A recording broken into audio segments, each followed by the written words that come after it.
Um, Welcome to another adventure. What's up, people? As you can tell by that effective, it's Christmas time here in The best time of year. here in sunny California. Where it's 32 degrees. 32? It More like or- 132. No, it was 39 degrees this morning. And now it's like 70. So, Well, Yeah. I'm still freezing. Well, that's cold by California standards. that's winter. I am. Wait, we can cut this part out, but I'm gonna. Should I? Christmas. Iconic. Christmas is a time when all the kids say, "Yeah, the big fat man will come into my house and leave me gift cards." Big 'Cause fat CJ, man I got you something. will be wearing a Santa Not a vest. gift card. Oh. Okay. 50 Shades of Grey is the best book ever. 101 Shades of Dalmatian. Okay, so each of us will now tell a Christmas story. It's about my shower this morning All right. because it was 39 degrees when I woke up and my toes were numb. If you take a shower and your toes are numb, just like that. Okay, I have a holiday story. It's a Hanukkah story. I'm not Jewish. Okay, so there was once a menorah. Okay. There was a menorah and there was a yarmulke. So they lit the menorah, and they put on their yarmulkes, and they celebrate Hanukkah. Hanukkah? That's my favorite holiday. Yeah. June 1st, Hanukkah. So they woke up and they found all these presents underneath their menorah after Old Saint came in the night, and they opened the presents, and The presents lasted for 8 magical days. then they all broke. It was pretty depressing. But they get 8 of them, right? 8 days. Some Sour Patch Kids over there. 8 days a week. That doesn't exist. John, it's time for your Christmas story. Alright. Okay, so my story takes us back to the days before Christmas was invented by the Coca-Cola company. Any place with snow was invented by Coca-Cola. Snow is actually white purified Coca-Cola. Coke is also owned by Coca-Cola. Coca-Cola actually owns a lot of stuff. They own my presents. They bought my presents. They own me. I'm sponsored by Coca-Cola. Also sponsor me, Coca-Cola. Before Christmas was even invented, back in the old days when you used to have a wooden Christmas tree. Well, it wasn't called a Christmas tree. Because not all trees are made of wood, kids. No, they're all plastic. No, yeah, plastic. Back when Christmas trees weren't endangered and they were called cranberry trees, made of pure cranberry wood. People didn't have all the luxuries we had because cranberries don't taste good.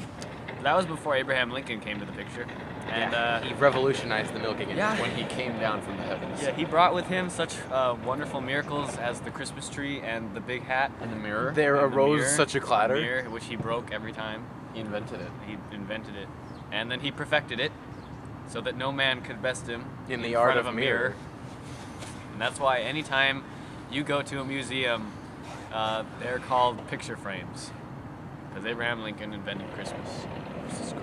And the Coca-Cola Company. That's why John Wilkes Booth, he started Pepsi, and he tried to get him. He succeeded, but only, Lincoln said, before you kill me, he was like, I'll only become stronger. And Yeah. That's why he has became a only become vampire stronger. slayer. That's why Yeah. he's not dead. Yeah, he's not dead. He and Elvis, He's right here. they slay vampires together. He's really blue. He's afraid of coming in front of the camera. He invented us. It's a high-tech perversion of his invention. And that's the end of my story. Okay. So CJ has another story for us. Yell it. Another story for us. Christmas. It's a time. Oh, I already said that. Once upon a time. Okay. It was Christmas Eve, but it was 11:59. The eggnog fairy came. She was out of eggnog, which doesn't make sense. It's like that's like if we ran out of Coke. Yeah. Or if Abraham Lincoln ran out of zombies to slay. So the eggnog fairy came, and as we all know, she puts eggnogs underneath everyone's pillows. But she was out of eggnog, and it was Christmas. That was an issue because, you know, the kids were going to wake up in 1 minute because everyone wakes up at 12 o'clock midnight. So the eggnog fairy decided to have a bargain with the planet Mars. The Martians wanted something in return. Well, the Martians wanted the world's supply of Fruit Loops. Oh no. This is a big issue because, as we all know, the day after Christmas is Fruit Loop Day. Can we tell them the origin of Fruit Loop Day? Oh yeah, definitely. We should. So, As we all know, Fruit Loops are one of the world's most bought and sold endangered species. bought and sold endangered species. I mean, you see the commercials, you see all these people trying to steal Fruit Loops. And Lucky Charms. They're doing it. The police can't stop them. So back in around, I want to say 1811? 1811, T. 1811 T. There was a group of freedom fighters for the advancement and political correctness of, at the time they were called Fruiting Loopness. Yeah, APCFL. That's why everyone knows it's so offensive today. Yeah, so that's why they changed it to Fruit Loops for a better understanding of American literature. We now go to our senior correspondent, CJ.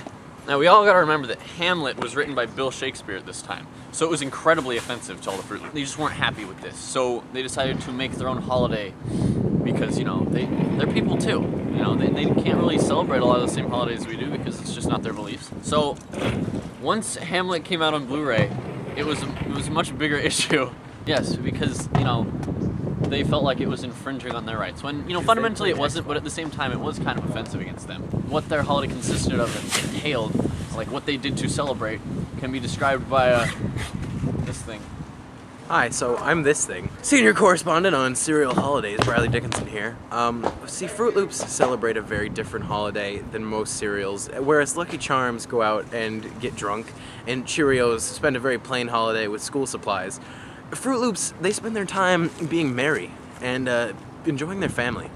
It's like Christmas, but instead of exchanging presents, they get eaten violently. That's why Mitt Romney was eaten last year. Mitt Romney is half Fruit Loop. We're bigots as a nation. We would have rather had a different ethnicity than always, but I mean, cereal will be in the White House eventually. Like 30%. One day, cereal will be in the White House. So He just had one boob. So, like, Shakespeare's Hamlet is against that because it believes in purgatory, and Fruit Loops don't believe in purgatory. And that's the story of Fruit Loop Day. That's why on every Christmas day after, we gather up our Fruit Loops, put them in a bowl, and beat the Alright guys, that's the end of the video. Don't forget to comment, don't rate, you gotta like, subscribe, favorite, comment, throw everything favorite, in there, just like it again, just like it, subscribe. And alright, bye! Trains! So tell us more about trains, sir.